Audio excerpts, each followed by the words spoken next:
সবাই এখানে উপস্থিত ছিল, আমাদের পাড়ার সবাই ধরতে গেলে সবাই পুজো দিচ্ছিল।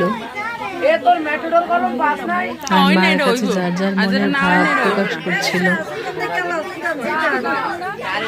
আসলে মা সরস্বতী বিদ্যার দেবী, বুদ্ধির দেবী, সঙ্গীতের দেবী, নৃত্যের দেবী। মা সবাই মার কাছে বিদ্যা বুদ্ধি সবকিছুই চায়, যেন সবকিছুতে, সব কলা কৌশলে, বুদ্ধিতে সবকিছুতে যেন পারদর্শী হতে পারে, এবং মা যেন সবাইকে সব বুদ্ধি বিবেক দান করুক। এটাই ভগবানের কাছে আমাদের প্রার্থনা।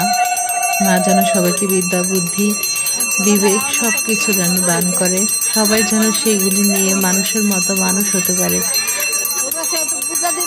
পড়াশোনা জানলেই যে সবাই মানুষের মতো মানুষ হবে এমন কিছু না, কিন্তু অনেকে পড়াশোনা না জানলেও মানুষের মতো মানুষ হয়, বিবেক থাকে, বুদ্ধি থাকে, কিন্তু অনেকে পড়াশোনা জানলেও সেই বিবেকগুলি কাজ করে না। যে সব অঞ্জলি দেওয়ার জন্য বসার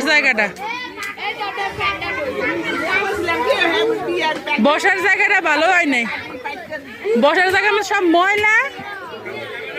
তাই মায়ের কাছে প্রার্থনা যেন মানুষ সবাইকে সেই বিবেকটা দান করুক, যেন মানুষকে মানুষ হিসেবে সবাই গণ্য করতে পারে। এই যে আমি হাতে কলস ফুল আর খাগের কলম নিয়ে নিয়েছি।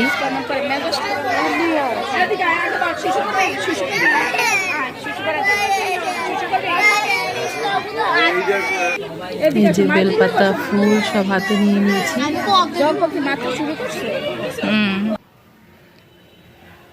ওখানে এখন আমি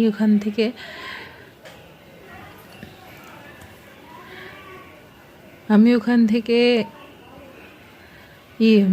অঞ্জলি নিয়ে তারপরে বাসায় চলে এসেছি। বাসায় এসে ঠাকুরকে স্নান করিয়ে সবাইকে সুন্দর করে নতুন পোশাক পরিয়েছি, ধোয়া পোশাক পরিয়ে সুন্দর করে সাজিয়েছি। আর আমাদের বাসায় সরস্বতীকেও স্নান করিয়ে দিয়েছি। তো